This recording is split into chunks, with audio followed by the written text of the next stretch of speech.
안녕하세요. 안녕하세요. 반갑습니다. 반갑습니다. 사랑합니다. 사랑합니다. 5월 말입니다. 금세 한 달이 지나가는 것 같습니다. 오늘 코로나 확진자 숫자 주말에 영향도 없지 않아 있으니까 정말 오랜만에 400명대 소식을 본 것 같습니다. 요즘은 그냥 500명, 600명이 기본이라 400명, 300명 내려서 반가운 것 같아요. 그만큼 우리 주변에 또 우리 곁에 익숙해져 있어요.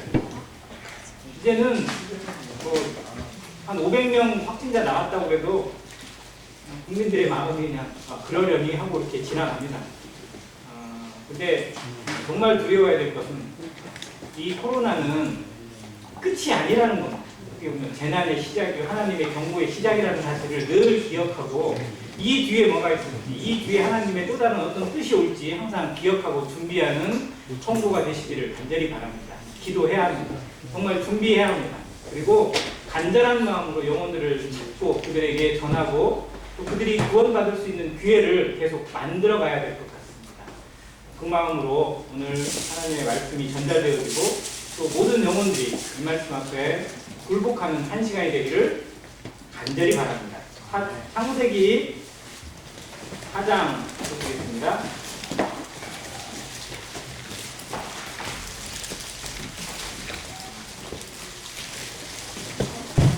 거의 한 달 정도 된 것 같습니다. 창세기 4장 말씀에 가인과 아벨의 제사에 대해서 이렇게 교제를 하면서 함께 나눴던 시간이 있었는데 그 뒤를 보도록 하겠습니다. 9절부터 15절까지 시간이 많지 않지만 교독해서 읽겠습니다. 9절부터 15절입니다. 여호와께서 가인에게 이르시되 내 아우 아벨이 어디 있느냐? 그가 이르되 내가 알지 못하나이다. 내가 내 아우를 지키는 자니이까. 이르시되 내가 무엇을 하였느냐? 내 아우의 빗소리가 땅에서부터 내게 호소하느니라. 땅이 그 입을 벌려 내 손에서부터 내 아우의 피를 받았은즉 내가 땅에서 저주를 받으리니 내가 밭을 가도 땅이 다시는 그 요령을 내게 주지 아니할 것이요 너는 땅에서 피하며 유리하는 자가 되리라. 가인이 여호와께 아뢰되 내 죄벌이 지기가 너무 무거우니이다. 숲에서 오늘 이 지면에서 나를 쫓아내는 형제들 내가 주의 낯을 배우지 못하리니 내가 땅에서 피하며 유리하는 자가 될지라. 무릇 나를 만나는 자마다 나를 죽이게 하리라. 여호와께서 그에게 이르시되 그렇지 아니하다. 가인을 죽이는 자는 벌을 7배나 받으리라 하시고 가인에게 표를 주사 그를 만나는 모든 사람에게서 죽임을 면하게 하시니라. 아멘 되세요? 창세기 4장을 읽을 때 15절을 읽으면서 처음에 정말 아멘이 안 됐습니다. 오늘 제목은 최초의 살인자 가인에게 주신 하나님의 표입니다. 가인과 아벨을 저희가 배웠습니다.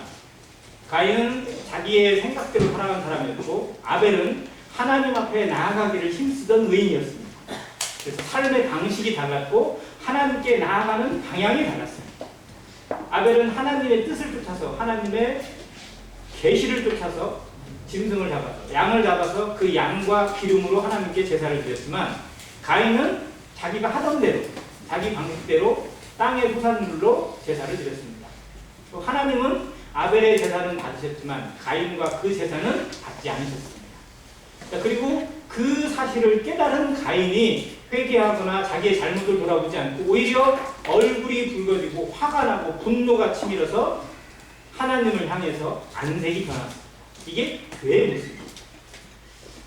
잘못은 누가 했는데 방귀뀐 놈이 성질 낸다고 자기가 잘못해놓고 오히려 받아주지 않은 하나님 앞에 원망을 쏟아놓는 모습이 세상의 모습입니다. 죄의 모습이 그렇습니다. 죄는 항상 자기가 잘못했다고 인정하지 않고 오히려 핑계를 대고 책임 전가를 합니다. 회피를 해요. 그게 아담에게서 그대로 본 겁니다. 아담이 범죄한 이후에 하나님이 그를 찾으셨습니다. 그런데 숨어 있었어요. 그리고 무화과 나무로 자기 몸을 가립니다. 가릴 만한 거라고. 그런데 하나님이 물으세요. 네가 그걸 열매를 따먹었느냐? 그랬더니 네, 따먹었습니다. 죄송합니다가 아니라 하나님이 내게 주셔서 있게 한 누구? 이 여자.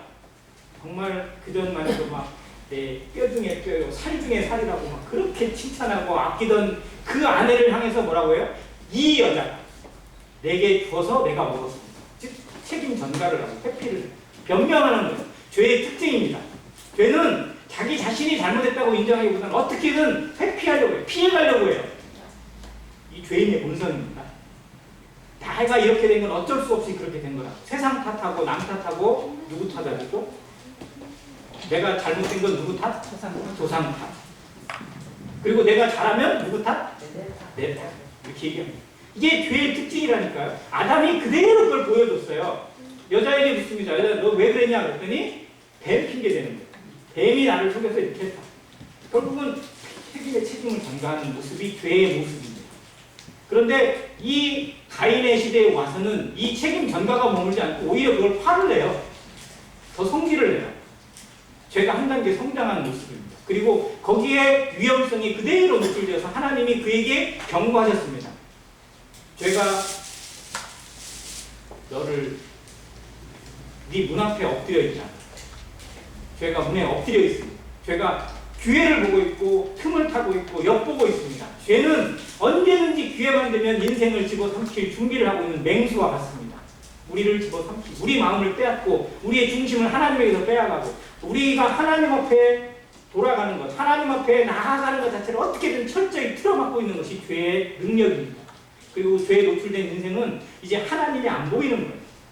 모든 기준이 나에게 있어요. 나를 위해서만.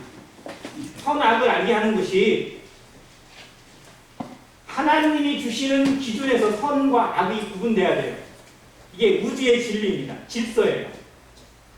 무엇이 선이고 무엇이 악이냐? 하나님이 정하신 기준, 하나님의 창조의 진리와 질서를 따라서 이루어져야 되는데 자기가 임의로 먹고 나서 기준이 어떻게 와버렸어요? 하나님에게 있는 게 아니라 나에게 있는 거예요. 나한테 좋으면 선, 나한테 안 좋으면 악이에요. 이게 죄의 근본입니다. 그래서 자기한테 잘해주면 친구, 자기한테 나쁜 말하면 나쁜 놈. 이렇게 돼요. 우리한테 잘해주면 좋은 나라, 우리랑 사이가 안 좋으면 왼수. 이렇게 돼요. 그러니까 정말 공의의 하나님 앞에 은혜를 받았음에도 불구하고 옆에 나라 일본에 지진이 나서 막 사람이 몇십 명이 죽고 막 어떻게 됐다 그러면 오히려 막 잘 됐다고.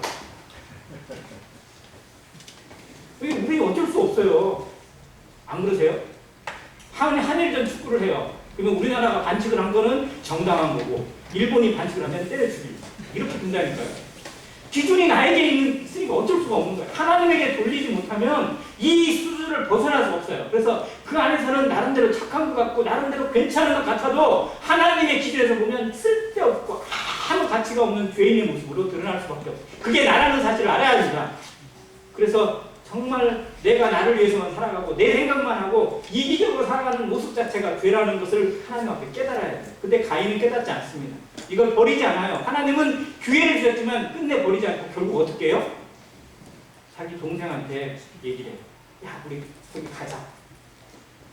들로 가자. 왜 들로 갔는지는 정확히 모르겠어요. 근데 아마 주변에 보는 사람이 없는 곳으로 데려가는 거예요. 죄는 어디서 들려? 아는 사람 앞에서 죽나요? 아니요. 거기서는 선한 척 하죠. 보는 사람이 없으면 거기서 본색이 드러나요. 그래서 죄는 어둠에 속하잖아요. 가인이 자기 동생을 마음에 때려 죽이고 싶은 마음이 있는데 다른 사람이 보는 거랑 부모가 보는 앞에서는 못 죽이잖아요. 그래서 몰래 들로 갑니다. 정말 아무도 못 보는 데라고 생각하고 데려가서 거기서 돌로 동생을 쳐 죽여요. 왜 동생을 쳐 죽였죠? 왜 죽였어요? 동생이 자기한테 욕을 했어요? 아니면 나쁜 짓을 했어요? 자기가 편한 행위가 하나님 앞에 의롭지 못하는데 자기는 인정받지 못했는데 동생이 하나님 앞에 의롭다고 인정을 받은 사실에 시기심으로 죽였어요. 정말 어떤 그 여자가 그랬다고 그러더라고요. 자기보다 예쁜 여자를 봤어요. 자기보다. 지나가는데. 자기가 나름대로 예쁘다고 생각을 했는데 자기보다 예쁜 여자가 문 앞에 딱 지나가는 걸 보는 순간에 눈이 확 뒤집어졌대요. 그래서 그 여자를 따라가서 어떻게 했어요? 얼굴에 상처를 내버리고 막 펼쳤대요. 정말 이해 안 되잖아요. 솔직히 이해돼요? 세상에 이해되는 죄가 얼마나 있어요? 정말 이해할 수 없는 죄들로 가득 차 있습니다. 인생은 이해되는 존재가 아니에요. 정말 하나님 앞에 온전히 굴복되어야만 회개해야만 그때서야 비로소 깨달아지는 존재라는 사실을 봅니다. 가인이 동생을 죽여버렸어요. 자기는 악하고 동생은 선한 것이 기분 나빠서. 그래서 이 선한 존재가 사라져야만 자기가 하나님 앞에 인정받을 것 같고 이 존재를 나와 공존하고 나와 같은 공기를 마시고 이 땅에 같이 거주하는 걸 용납하지 않는 이 죄인의 모습이 살인을 했습니다. 살인. 진짜 그 죄가 점점 커져서 이 놀라운 살인의 열매가 이 가인에게 나타났어요. 그리고 하나님이 묻습니다. 내 아우 아벨이 어디 있느냐? 하나님은 묻습니다. 아담아, 내가 어디 있느냐? 하나님이 어디 있는지 몰라서 물으시는 거예요. 아벨이 어디 있는지 어떻게 됐는지 하나님이 몰라서 물으실까요? 그게 아니잖아요.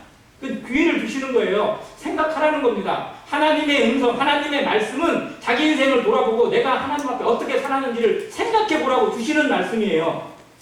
내 아우 아벨이 어디 있느냐? 하고 물으실 때 가인은 마음에 두려움이 있을 겁니다. 찔렸을 거예요. 그러면 그때 엎드려야 돼요.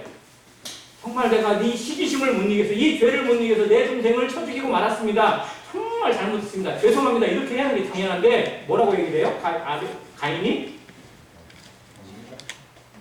내가 알지 못하나이다. 모릅니다. 이것도 아니에요. 그 다음에 또 뭐가 있어요? 내가 내 아우 아벨을 시키는 자입니까? 왜 나한테 물으세요? 어떤 분이 가끔 있으시더라고요. 정말로 후한무치한 대답이 아닐 수 없어요. 뻔뻔하게 짝이 없는 대답이에요. 근데 세상 사람들이 얼마나 뻔뻔한지 아세요? 아니 실제로 우리도 그렇게 뻔뻔하잖아요. 죄가 있어요. 분명히 알아요. 날 스스로가 알아요. 하나님이 아세요. 그런데도 남이 모르니까 아는 사람 없으니까 자기는 떳떳한 것처럼 자기는 깨끗한 것처럼 그냥 검찰청 앞에 불려가는 고위 공직자들마다 전부 다 그 얘기하죠. 자기는 정말 결백합니다. 1.1의 부끄럼도 없습니다. 그리고 어디로 가요? 교도소로 들어가요. 정말로 인생의 모습은 뻔뻔하기 그지없어요. 자기 자신이 얼마나 하나님 앞에 뻔뻔한지 알아야 돼요. 지금 이렇게 남이 모르니까 누구도 나한테 나를 나쁘다거나 나를 정말 죄인이라고 얘기하지 않으니까 내가 의인인 것 같고 선한 것 같고 내가 착한 것 같다고 착각하지 마시고 하나님은 다 아심에도 우리에게 기회를 주고 계시다는 사실, 우리가 하나님 앞에 겸손하게 엎드리고 정직하게 나오기를 기다리고 계시는 사실을 기억하시길 바랍니다.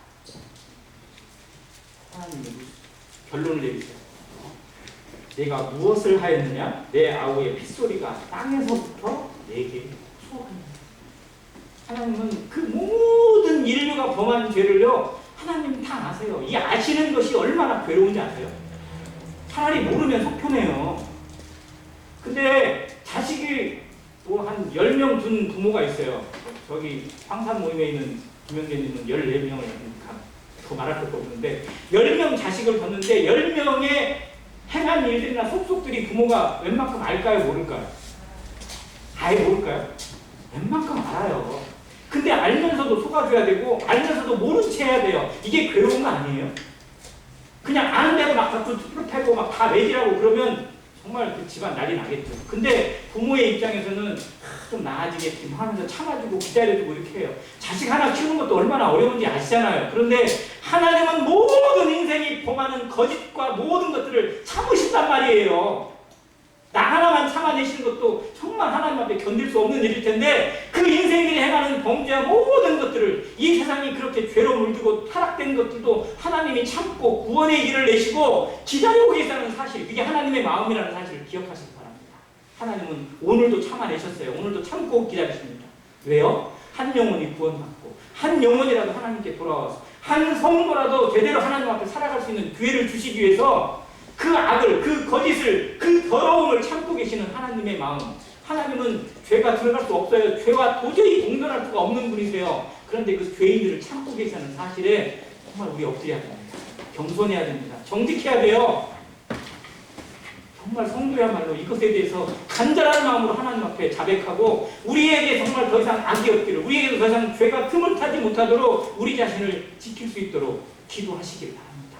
그리고 이 거룩함이 다른 믿지 않는 자들에게, 내 가족에게, 내가 기도하고 있는 영혼들에게 조금이라도 전달되어져서 그 마음이 하나님께 조금이라도 돌아오길 기도하시길 바랍니다. 가인의 이곳에 하나님이 판결을 내렸어요. 그리고 그에게 저주를 내립니다. 땅이 저주를 받아요. 아담에게서도 이미 땅이 저주를 받았어요. 그런데 가인은 그보다 더한 것을 받아요. 그래서 내가 밭을 갈아도 땅이 다시는 그 효력을 내게 주지 아니할 것이요. 땅은 생명입니다. 자, 우리가 얻는 모든 것들이 다 어디서 와요? 땅에서 옵니다. 흙에서 옵니다. 우리가 자체가 뭐예요? 흙입니다.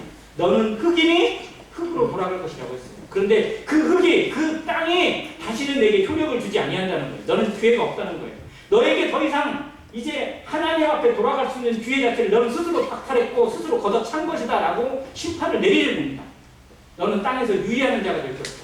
생명의 근원인 땅에서 유리한다는 사실은요, 가장 불행한 거고 가장 놀라운 저주예요. 그러자 가인이 얘기합니다. 여호와께 아뢰되 내 죄벌이 지기가 너무 중합니다. 무겁습니다. 견딜 수가 없습니다. 내가 이 죄를 받고 이 벌을 받고 세상 사람들 앞에 나갈 수 없고 누구에게 나갈 수도 없습니다. 여기서 말하는 누구는요, 사람들이 묻더라고요. 세상에 아담과 하와 있고 가인과 아벨밖에 없고 아벨 죽었으면 도대체 이 누구가 도대체 누구냐? 누가 가인을 죽이겠다는 거냐? 그러면 아담과 하와가 가인과 아벨만 낳았을까요? 또 많은 다른 자녀들은 낳지 않았을까요? 얼마나 많이 낳았는지 알 수 없어요. 성경이 기록하지 않았을 뿐입니다. 또 다른 자녀들이 있어요. 물론 이게 천사들이라는 해석을 하는 사람도 있지만 실제로는 아담, 가인의 형제들이 있습니다. 자기 형제를 죽인 아벨, 가인을 그 형제들이 실제로는 심판할 수밖에 없는 그런 상황입니다. 동족 상잔, 가족 상잔의 비극이 일어날 수밖에 없는 이 모습이 이 창세기 4장이에요. 자, 그런데 가인이 이렇게 얘기합니다. 땅에서 만나는 자들이 나를 죽일 것입니다. 나는 죽을 수밖에 없습니다. 나는 맞아 죽을 수밖에 없습니다. 하나님 나를 불쌍히 여겨달라고. 그러자 하나님이 15절에 이렇게 얘기합니다. 하나님이 그에게 이르시되 그렇지 아니하다. 가인을 죽이는 자는 벌을 몇 배나 받는다고요? 7배나 받게 할 것이다. 하나님의 의지예요. 그리고 가인에게 표를 주사. 뭐를 주셨다고요? 표를 주셔서 그를 만나는 모든 사람에게서 죽임을 면하게 하시는 표를 주십니다. 저는 이게 이해가 안 됐어요. 자, 공의 하나님께서 아벨을 아끼시고 아벨의 제사를 훈양하신 하나님께서 그 아벨을 때려 죽인 가인을 그대로 용서하고 그가 누구에게도 해를 받지 않도록 표를 주셨다는 사실이 정말 이해가 안 됩니다. 어떻게 하나님 이렇게 하시죠? 그냥 내버려 두시는 게 하나님의 심판 아닐까? 우리 같으면 그렇게 판결을 내리면 그걸 정당하다고 하겠어요? 만약에 판사가 그렇게 판결을 내리자면 아마 그 판사를 때려 죽이려고 할 겁니다. 지금 모든 재판하나 이럴 때마다 별 말이 많아요. 사법부에 뭐가 다 망했다, 썩었다, 별 얘기가 뭐 하나 제대로 온전하게 인정하는 법이 없는 게 세상의 모습입니다. 무슨 법을 하나 내리면 온갖 사람들이 막 데모를 해대요. 나 죽이려고 하고 뭐 악법이라고 별 얘기를 해요. 그러니 세상을 다스리고 세상을 인간들을 다스리는 것이 얼마나 어려워요. 법으로 절대 안 되는 것이 실제로 이 세상의 모습이고 죄입니다. 자, 그런데 하나님께서 당연히 벌을 받고 당연히 형벌 받고 저주를 받고 아니 지옥에 무적행에 던져지는 것이 너무나 당연한 가인에게 표를 주셨어요. 표를. 이 표를 통해서 만나는 모든 사람에게서 죽임을 당하지 않도록 보호하시는 표입니다. 자, 그러면 이 표는 도대체 무엇일까요? 하나님의 표가 어떤 모습으로 드러났을지 우리가 알 수 없어요. 그래서 별 해석이 많이 나와요. 사람은 여기에다 자기의 생각을 집어넣기 좋아하잖아요. 그래서 아마 이 표가 어떤 문신이었을 것이다. 그래가지고 문신하는 사람들은 하나님이 표를 주셨으니까 우리도 문신해도 된다. 뭐 이런 식으로 얘기하는 사람도 있어요. 진짜 있어요. 별 해석을 다 한다니까요. 이게 자의적 해석이에요. 자기 입맛에 맞게 해석하는 거예요. 심지어는 아마 가인을 흑인으로 바꾸셨을 것이다. 그래서 표가 나서 그에게 저 사람은 건들면 안 돼 이런 식으로 했을 것이다라는 해석도 하는 사람이 있어요. 근데 그건 아무 의미가 없고요. 정말 하나님이 하나님만의 표시를 통해서 사람에게 감히 가인을 건드릴 수 없고 가인에게 어떻게 해를 가할 수 없는 것으로 행하셨다는 사실은 분명합니다. 자, 그런데 이 표가 여기에만 나오지 않더라고요. 성경의 몇 구절을 좀 찾아보겠습니다. 먼저 에스겔서입니다. 에스겔 9장 4절 보겠습니다. 구약성경 에스겔 9장 4절.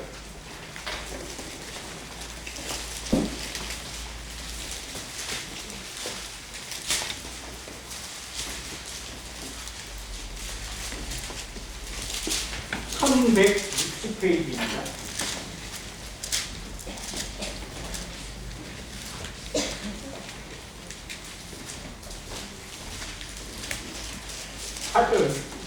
읽겠습니다. 여호와께서 이르시되 너는 예루살렘 성읍 중에 순행하여 그 가운데서 행하는 모든 가증한 일로 말미암아 한식하며 우는 자의 이마에 표를 그리라 하시고, 여기에 표가 나옵니다. 같은 단어예요. 창세기 4장에 나오는 단어와. 어떤 자에게 표를 그리라고 하세요? 가증한 일로 말미암아 한식하며 우는 자에게. 즉 이 세상에 공의가 무너지고 죄악이 가능한 것에 대해서 하나님의 마음으로 탄식하고 울고 정말 회개의 기도를 드리는 자에게 하나님이 표를 주라고 하세요. 하나님의 구원의 표입니다. 그런 다음에 그 뒤에 이렇게 돼 있어요. 그들에 대하여 내 귀에 이르시되 너희는 그를 따라 성읍 중에 다니며 불쌍히 여기지 말고 긍휼을 베풀지 말고 쳐서 늙은 자와 젊은 자와 처녀와 어린아이와 여자를 다 죽이되 이마에 표 있는 자에게는 가까이 하지 말라. 어떤 자에게? 이마에 표 있는 자에게. 하나님의 표가 있는 자에게는 그 생명을 해하지 말고 가까이 하지 말라고, 구분하라고, 구원하라고 하나님이 명령을 내리시는 대목입니다. 자, 이 여기에 표가 나와요. 그리고 또 어디에 나오냐면 신약성경 계시록에 이 표가 또 나옵니다. 이건 두 번 나오는데요. 계시록 7장 보겠습니다. 요한계시록 7장.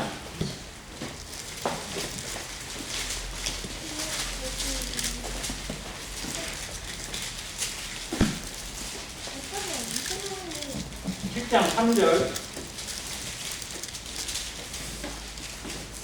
3절과 4절 읽겠습니다. 이르되 우리가 우리 하나님의 종들의 이마에 인치기까지 땅이나 바다나 나무들을 해하지 말라 하더라. 내가 인침을 받은 자의 수를 들으니 이스라엘 집 자손의 각 지파 중에서 인침을 받은 자들이 14만 4천이니. 여기에 인침, 이 인은 도장이거든요. 하나님의 도장을 받은 자의 숫자를 얼마라고요? 14만 4천. 신천지가 좋아하는 14만 4천. 신천지만 좋아하는 게 아니고 웬만한 이단들이 다 자기가 14만 4천이래요. 근데 14만 4천은 여기 문자 그대로 어디예요?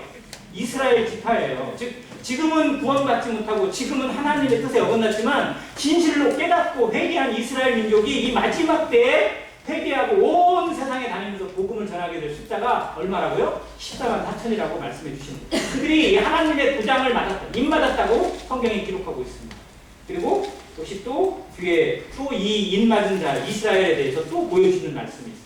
이게 신약성경에서는 인으로 나와 있어요. 인. 자, 그러면 우리가 도장 하나님의 인 맞았다고 하는 표현은 어디에 표현해서 우리가 쉽게 받아들이죠? 누구를 받은 거? 성령을 받았을 때 인이라고 얘기해요. 성령의 확증입니다. 성령은 우리에게 도장 찍어주시는 거예요. 하나님의 것이다. 하나님의 소유다. 하나님의 생명자다. 구원받은 것에 대해서, 거듭난 것에 대해서, 영생을 가진 자에 대한 확증으로 주신 것이 누굽니까? 성령님이십니다. 그래서 이 도장이, 이 표가 결국은 의미하는 것이 성경적으로 뭐예요? 성령을 의미합니다. 자, 그러면 보세요. 가인에게 생명의 표를 주실 뿐만 아니라 하나님의 은혜의 표인 성령을 허락하셨다는 거예요. 이해되세요? 가인이 그럴 만한 자격이 있어요? 자, 우리가 하나님의 재판장이라면, 우리가 재판관이에요. 그러면 아벨을 때려 죽인 죄로 재판장에 왔어요. 피고인석에 선 가인에게 어떠한 벌을 내리는 게 합당할까요? 어떤 죄가 합당해요? 사형. 그리고 그냥 목숨만 죽이니까 어디로 던져야 돼요? 무적행에 던져야죠. 지옥에 던지는 게 진짜 우리가 생각해도 하나님의 공의에 맞아요. 우리가 재판장에도 그렇게 할 거예요. 자, 그런데 한번 볼게요. 우리가 가인처럼 하나님 앞에 섰어요. 누군가가 나를 재판해요. 그러면 나는 그 앞에서 어떤 판결을 받을까요? 한번 생각해 보세요. 내가 지금까지 행한 것과 내가 지금까지 마음으로 범한 것과 내가 내일까지 양심으로 내 입으로 범한 모든 죄에 대해서 재판을 받아요. 그러면 나는 어떤 판결을 받게 될 거라고 생각하세요? 다시 묻겠습니다. 여러분은 가인보다 나으세요? 여러분은 가인보다 정말 의롭다고 생각하시나요? 성경이 묻습니다. 하나님이 왜 가인에게 표를 주셨는지, 우리에게 가인이 받은 표와 비교할 수 없는 하나님의 은혜가 왔습니다. 아세요? 가인에게는 기껏해야 그 몸에 누구도 건들 수 없는 표만 주셨어요. 그런데 우리에게는 누구를 주셨어요? 예수 그리스도를 보내셨습니다. 예수 그리스도를 내 대신, 나를 대신해서 십자가를 지게 하셔서, 아니 세상 누구도 나를 건드릴 뿐만 아니라, 못 건드릴 뿐만 아니라 그 어떠한 죄도 나를 해할 수 없고 그 어떠한 것도 정죄할 수 없고 그 누구도 터치할 수 없는 막강하고 놀라운 하나님의 것으로, 하나님의 자녀로, 하나님의 소유물로 하나님과 동일한 영광을 입을 지체로 우리를 변화시킨 것은 뭘로 설명할 수 있어요? 가인에게 주신 표를 생각하면서 저는 그 생각이 들었어요. 난 정말 가인보다 좀 나을까? 옛날에 그 생각 했다니까요. 그래도 나는 좀 나으니까, 나는 좀 착하니까, 나는 그래도 선하게 살려고 노력하니까 하나님이 구원하셨을 거야. 그래서 좀 더 구원받고 좀 더 젊은 나이에 구원받고 그렇게 하셨겠지. 그런데 정말 그게 아니더라고요. 정말 우리가 구원받은 건 기적이고 우리가 은혜를 입은 건 말로 설명할 수 없는 하나님의 기적입니다. 하나님의 주권하심입니다. 하나님의 은혜가 어떻게 나 같은 자에게 오게 되는지 설명할 수가 없어요. 가인을 구원하시고 가인에게 기회를 주신 하나님의 은혜를 설명할 수 없듯이 내게 오신 예수 그리스도는 더더욱 설명이 안 되더라고요. 이해할 수 없는 은혜입니다. 어떻게 이런 죄인을 향해서, 하나님을 찾지도 않고 부르지도 않은 이 죄인들을 향해서 어떻게 하나님이 친히 이 땅에 육신을 몸에 입고 오세요? 어떻게 하나님이 사람이 되실 수가 있냐고요. 어떻게 사람보다 더 낮아지셔서 그들에게 벌거벗음을 당하시고 조롱을 받고 수치를 받고 매를 맞고 십자가에 못 박혀서 저주를 받을 수가 있어요? 이건 뭘로 설명할 수 있어요? 이건 누구도 설명할 수 없는 겁니다. 천사도 이해할 수 없다고 성경이 말했습니다. 가인에게 표를 주신 하나님이 정말 놀라운 은혜라면요, 나에게 예수 그리스도를 주신 하나님의 사랑은 정말 말도 안 되는 은혜예요. 그렇지 않으세요? 나는 받을만 한가요? 나는 예수 그리스도를 받을만 하고 예수 그리스도가 나를 위해 오실만 하다고 생각되세요?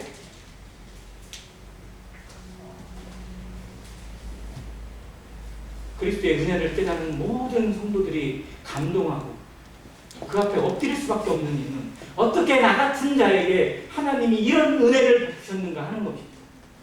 2000년이 지난 지금도 그 누구도 거기에 대한 답을 내릴 수 없어요. 하나님의 사랑은 사람이 이해할 수 있는 것도 아니고 사람이 해석할 수 있는 것도 아닙니다. 그냥 하나님의 주권하심이에요. 하나님의 복입니다. 하나님의 침묵을 누가 이해할 수 있겠어요? 하나님이 왜 그때 예수 그리스도를 십자가에 못 꽂고 엘리 라마 사박단이 외치시는 그 아들의 부르짐을, 그 독생자의 부르짐을 외면해야 하는 이유를 누가 알 수 있겠어요? 정말 나 같은 것이 뭐라고요? 우리가 뭐라고요? 우리 인생, 수십억의 인생, 수백억의 인생을 하나님께 갖다 바친들 독생자 예수 그리스도에게 비교할 수 있어요? 아니요, 택도 없습니다. 그만한 비교 가치가 안 돼요. 비교 수준이 아니라는 겁니다. 그런데 그 나 같은 자를 건지기 위해서, 나 같은 영혼을, 이 쇳덩어리는 우리 인생을 구원하시고 하나님 앞에 살아가는 자가 되게 하시기 위해서, 하나님의 형상대로 얻은 최초의 그 관계를 회복하기 위해서 친히 자신의 모든 영광을 내버리신 겁니다. 하나님의 영광 보좌를 내어 던지시고 이 땅의 인생의 모습으로, 죄인의 모습으로, 육신의 모습으로 내려오신 예수 그리스도를 찬양합니다. 우리가 그 은혜로 여기에 있습니다. 내가 그 은혜로 건짐받고 내가 그 은혜로 다시 살게 되었고 그 은혜로 하나님을 깨닫고 하나님 앞에 설 수 있게 되었습니다. 그리고 그 은혜가 지금도 수많은 사람들에게 수많은 인생들에게 하나님의 사랑이 전달되는 통로가 되게 하시고 마지막 때에 정말 기적처럼 구원받을 수 있는 기회를 주고 계시다는 사실에 감사를 드립니다. 이 말씀을 듣는 모든 분들 기억하시기 바랍니다. 나도 가인과 다를 바 없습니다. 그래서 나온 책 하나가 있습니다. 가인의 후회. 카인의 후회라고 했죠. 정말 죄의 후회라는 사실이에요. 혹시 주홍글씨라는 책 아세요? 책 읽어보신 분 있어요? 영화 보신 분? 책도 읽으시고 영화도 보신 분은 아시죠? 자, 이 주홍글씨의 간음죄를 범한 여인에게 글씨를 새겨요. 무슨 글자를 새기지 아세요? 알파벳 A자를 새겨요. 어덜터리라고 하는 간음죄를 범한 여자라는 뜻이에요. 정말 세상은 그렇습니다. 세상은 낙인을 찍어요. 세상은 자기도 역시 똑같으면서 그 죄가 드러나면 그냥 낙인을 찍어버려요. 그게 인생의 모습이거든요. 그게 예수님 앞에 끌려온 간음죄를 범한 여인의 모습입니다. 모세는 이런 여자를 돌로 치라고 했는데 선생이여 당신은 뭐라고 하시겠습니까? 라고 예수님께 물어봐요. 꼼짝 못하게 만들려고 하는 거예요. 나는 좀 나은데 이 여자는 죽어 마땅하지 않습니까? 죽이라고 명령해 주십시오. 이런 마치 명령을 기다리는 것처럼 돌멩이를 들고 전부 다 서가지고 그냥 이러고 있는 모습에 대해서 정말 예수님이 그 영혼의 그 간절함을 보시고 그들의 모여있는 군중들의 그 거짓됨을 보시고 그들에게 얘기합니다. 너희 중에 어떤 자가 돌을 던지라고요? 죄 없는 자가 돌로 치라. 오늘 우리에게도 말씀하십니다. 너희 중에 죄 없는 자가 있느냐? 하나님 앞에 서거라. 우리는 가인보다 정말 나을까요? 나는 가인보다 좀 나아서 여기 있나요? 아니잖아요. 나도 가인과 정말 어떻게 보면 다를 바가 없는 죄인입니다. 죄 속에 그대로 묻혀 살았고 죄가 얼마나 악하고 얼마나 더러운지 얼마나 무서운지도 느끼지 못한 채 죄를 짓는 것을 즐기기도 하고 죄 가운데 있는 나를 스스로 용납하기도 하고 죄에 범하고 있는 동료들 잘했다고 박수치기도 하고 그게 로마서 1장에 나오잖아요. 그게 세상의 모습이고 죄의 모습입니다. 그런데 그런 죄인을 향해서 그런 세상을 향해서 하나님이 세상을 이처럼 사랑하사 누구를 주셨으니? 독생자 예수 그리스도를 주셨으니 이는 그를 믿는 자마다 멸망하지 않고 영생을 얻게 하려 하십니다. 정말 이걸 뭘로 설명할 수 있을까요? 정말 마음에 놀라운 감동이 있음을 고백을 드립니다. 하나님의 은혜가 하나님의 사랑이 정말 이렇게 놀랍게 주어졌는 그 은혜를 다시 한번 감사를 드립니다. 만약 가인이 하나님이 주신 표에 대해서 감동하고 정말 나 같은 내가 이렇게 죄를 범했는데 내가 스스로 회개하지 않고 내 동생을 죽이기까지 죄를 범했는데 오히려 하나님은 심판하지 않고 표를 주셨구나. 사람에게도 던지는 표, 구원의 표를 주셨구나 생각하고 회개했다면 아마 세상의 역사는 달라졌을지 몰라요. 그런데 가인은 회개했을까요? 안 했을까요? 가인은 회개를 하지 않았어요. 그 다음에 그게 나옵니다. 16절 가인이 어디를 떠나서? 여호와 앞을 떠납니다. 하나님 앞에 있겠다는 거예요? 안 있겠다는 거예요? 안 있겠다는 거예요. 하나님은 표를 주셨어요. 하나님은 구원의 예수 그리스도를 주셨어요. 그런데 인생은 하나님 앞에 있기를 거부합니다. 예수 그리스도를 주셨음에도 불구하고 거부해요. 하나님 앞을 떠납니다. 자기 생을 살아요. 자기 인생을 살겠다는 거예요. 내 성을 살겠다는 거예요. 내 인생을 내가 내 것이라고 주장하며 살겠다는 겁니다. 하나님과 상관없이 하나님 없이 살아가는 인생으로 내 삶을 스스로 개척하겠다고 말하는 것이 지금 이 가인의 삶이고 지금 세상 사람들의 삶입니다. 안 그런가요? 하나님이 예수 그리스도를 주신 것은 믿는 자만을 위해서 주신 거예요? 아니잖아요. 모든 사람들의 죄를 위해서 예수 그리스도를 주셔서 모든 인생, 세상의 모든 죄가 사함받을 수 있는 특권과 은혜를 내려주신 거예요. 그런데 나는 상관없다는 거예요. 나 그거 없어도 된다는 거예요. 나 그거 없어도 충분히 먹고 살 수 있다. 나 그거 없어도 하나님 없어도 내 인생 얼마든지 살아갈 수 있다고 착각하는 인생들. 가인과 똑같은 인생. 가인의 모습을 그대로 닮아가고 있는 이 어리석은 인생들을 향해서 하나님은 지금도 때를 마감하지 않고 심판을 마감하지 않고 은혜를 주고 계시고 기회를 주고 계시는 사실을 기억하시기 바랍니다. 하나님의 간절함입니다. 여호와 앞을 떠나서 에덴 동쪽 노 땅에 거주하더니 아내와 동침함에 그가 임신하여 누구를 낳은지나 에녹을 낳습니다. 에녹이라는 사람은 정말 우리가 생각해도 놀라운 은혜인데요. 실상은 가인이 먼저 나왔어요. 시작이라는 뜻이 있어요. 에녹을 낳았어요. 그리고 가인이 뭘 쌓고? 성을 쌓고. 자, 성을 왜 쌓았을까요? 자, 가인이 성을 쌓은 이유가 뭘까요? 나는 내가 보호하겠다는 거예요. 하나님의 표가 상관없다는 거예요. 하나님이 주신 표로 나를 보호하는 게 아니고 나는 내가 지키겠다는 거예요. 그래서 성을 쌓았어요. 누구도 침범하지 못하고 누구도 나를 공격할 수 없는 나만의 성을 쌓은 겁니다. 이게 세상의 모습이에요. 하나님을 떠나서 자기 스스로 뭔가를 해보겠다고 터진 웅덩이를 파고 있는 인생의 모습을 그대로 가인이 먼저 행했어요. 그래서 성을 쌓았어요. 그리고 그 성의 이름을 뭐라고 불러요? 에녹성이라고 부릅니다. 인류 최초의 성이에요. 근데 인류 최초의 타락의 징조입니다.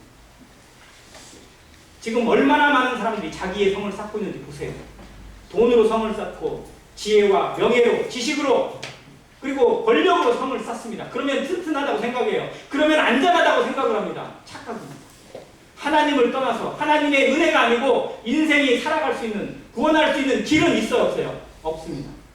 내가 길이요 진리요 생명이니 나로 말미암지 않고는 아버지께 올 자가 있느니라 없느니라? 없느니라. 이 말씀을 기억하시기 바랍니다. 지금 여러분은 어떠한 성을 쌓고 계세요?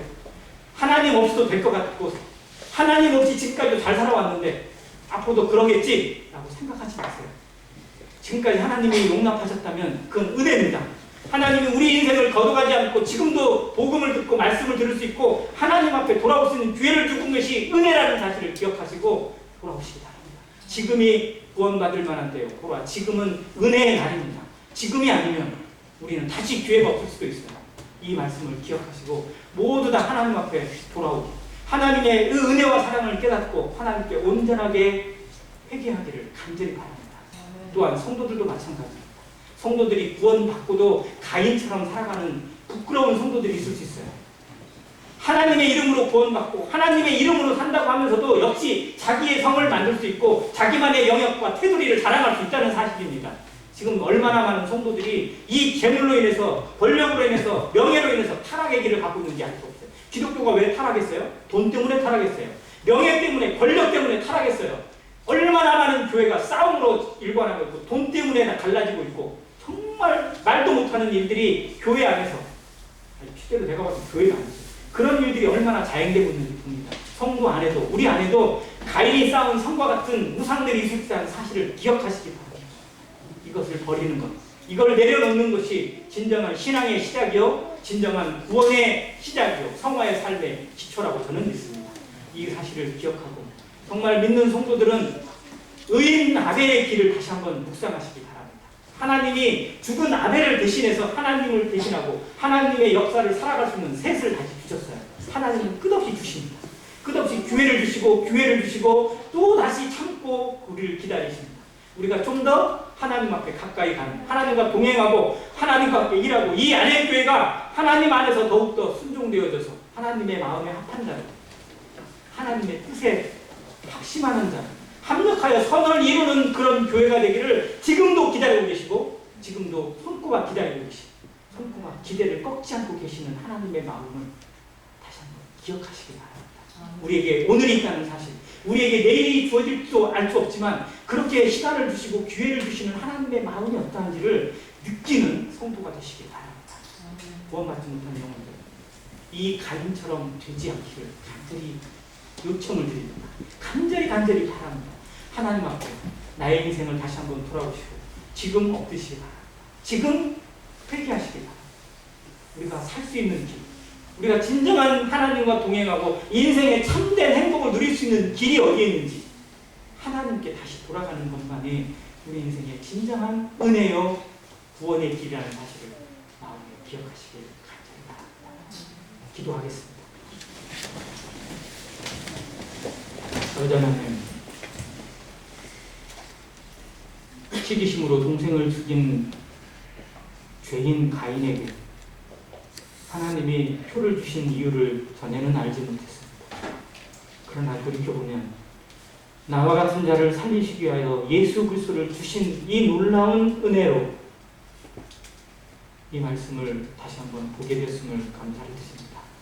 오늘도 이 때를 마감치 않고 한 영혼이라도 하나님 앞에 회개하고 돌아오기를 간절히 원하시는 하나님의 마음이 이 말씀으로 연결되어져서 한 영혼이라도 멸망에 이르지 않고 그 죄로 인해서 그대로 지옥에 던져지지 않고 하나님 앞에 회개의 기회로 하나님께 회복하고 화목할 수 있는 기회를 주심을 인하여 감사를 드립니다.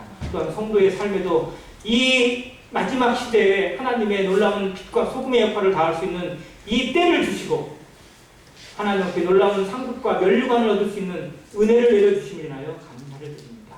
하나님 교회가 하나님의 말씀 앞에 더욱 순종되어지고 복음 앞에 순종되어지고 하나님과 함께 동행하는 아름다운 성도의 삶을 살아가도록 이끄시기를 간절히 소원하며 이 모든 기도를 우리를 사랑하신 예수 그리스도의 이름으로 감사하며 기도합니다. 아멘.